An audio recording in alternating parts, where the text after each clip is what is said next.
Hello everyone, जय माता दी। 9 दिन के 9 भोग कि माता रानी को कौन कौन से भोग लगने चाहिए, माता भोग से प्रसन्न होती हैं, आपको इस वीडियो में आज आपको जानकारी देंगे। ऐसे सभी माताएं, भाई बहन सब जानते हैं कि माता रानी को कौन कौन से दिन भोग लगता है।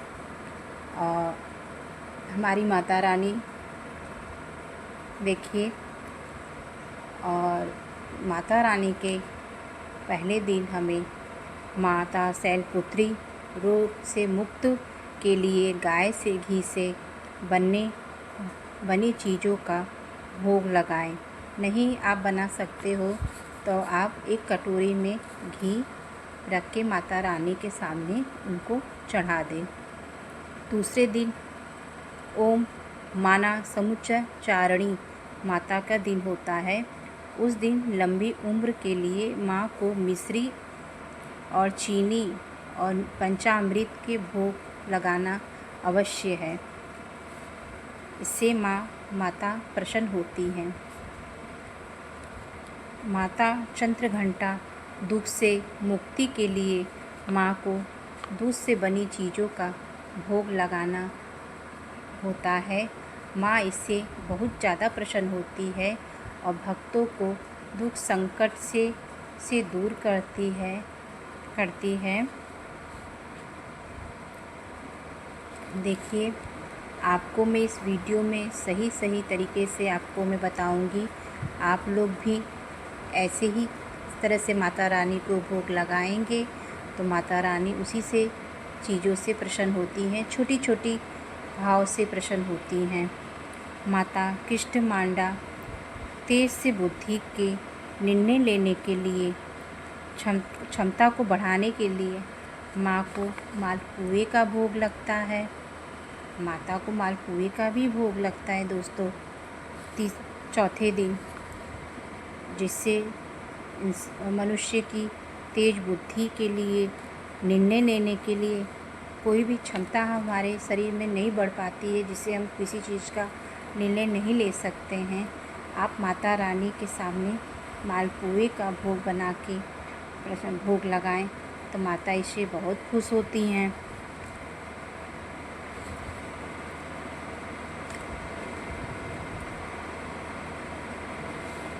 माँ पाँचवें दिन माँ स्कंदम माता स्वस्थ शरीर के लिए हमें केले का भी भोग लगाना चाहिए। ऐसे आप रोज़ 9 दिन में सुबह या शाम के समय कोई भी सीजनल फल का भोग आप प्रसाद में लगा सकते हैं उस दिन, लेकिन 5वें दिन केले का भोग अवश्य लगाएं। माँ स्कंदम माता। छठे दिन माता कात्यायनी का दिन होता है। आकर्षक व्यक्ति को और सुंदरता पाने के लिए माँ को शहद का भोग लगाएं, अवश्य लगाएं। शहद का भोग, एक कटोरी में शहद रख दें, माता रानी के सामने शहद का भोग लगाएं, उससे माँ बहुत प्रसन्न होती हैं।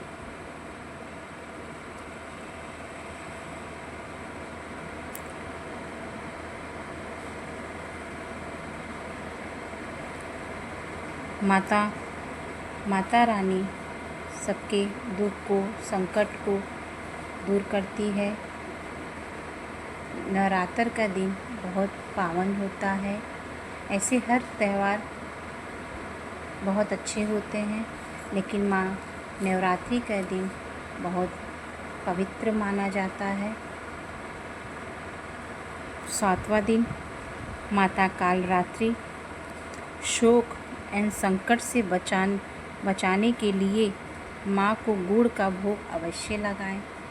आपके पास गुड़ हो तो आप थोड़ा सा एक कटोरी में गुड़ रख दें और माँ के सामने प्रसाद के रूप में रख दें। और जितना हम प्रसाद आपको बता रहे हैं आप माता रानी के भोग में लगा दें और आपसे माता बहुत प्रसन्न होगी। और वो भोग अपने परिवार को, अपने बच्चों को, अपने पति को, पूरे परिवार को भोग प्रसाद दें।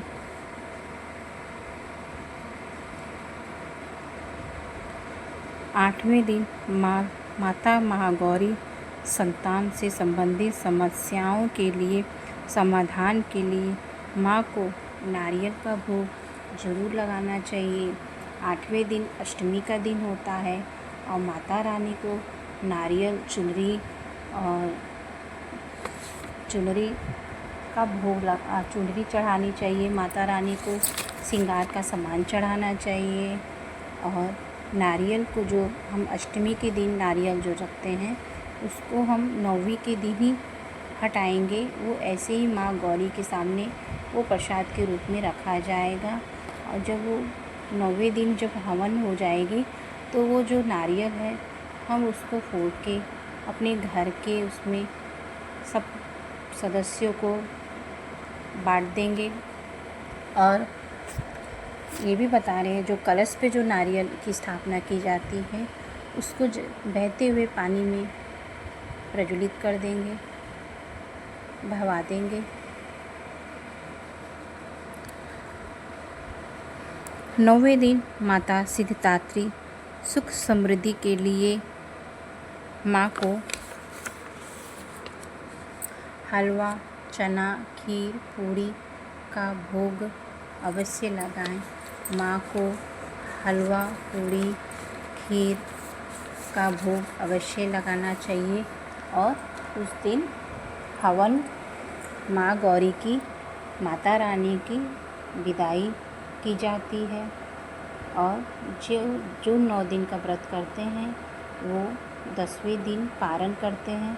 बहुत जगह हवन करने के बाद ही पारण कर लेते हैं, लेकिन हमारे यहाँ हमारी ननद सब लोग व्रत रहते हैं वो 10वें दिन ही पारण करती हैं। मेरी वीडियो आपको अच्छी लगी हो तो लाइक एंड कमेंट करिए और जय माता दी बोल के कमेंट में करिए।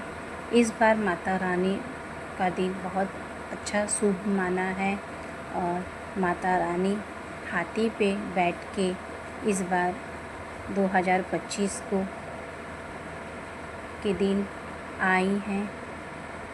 ये कुंवार का नवरात्र बोला जाता है।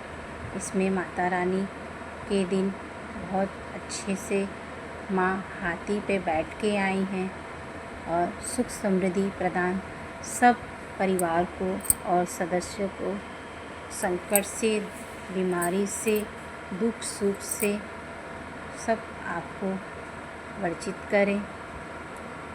देखिए माता रानी सब पे श्रद्धा भावना बनाए रखें। बाल बच्चे सब पे सबकी इच्छा पूरी करें। आपको हमने भोग में जो जो बताए हैं आप उस तरह से माता रानी को भोग लगाएंगे तो बहुत अच्छा रहेगा। और जिसके पास कुछ भी नहीं है, थोड़े में ही हम माता रानी की भी पूजा कर सकते हैं। हम कभी मिश्री का भोग लगा दें, थोड़ा घी का भोग लगा दें। नहीं आप मालपुआ बना पा रहे हैं तो आप उस दिन और भी किसी चीज़ का भोग लगा दें। माता रानी इस सब चीज़ की भूखी नहीं है, लेकिन माता रानी प्यार की भूखी हैं। आप अपने घर में माता रानी को बुलाते हैं तो माता रानी को उनका सम्मान, पूजा पाठ सब तरीके से करिए। देखिए अब हमारी वीडियो आपको अच्छी लगी हो तो लाइक एंड कमेंट करिए।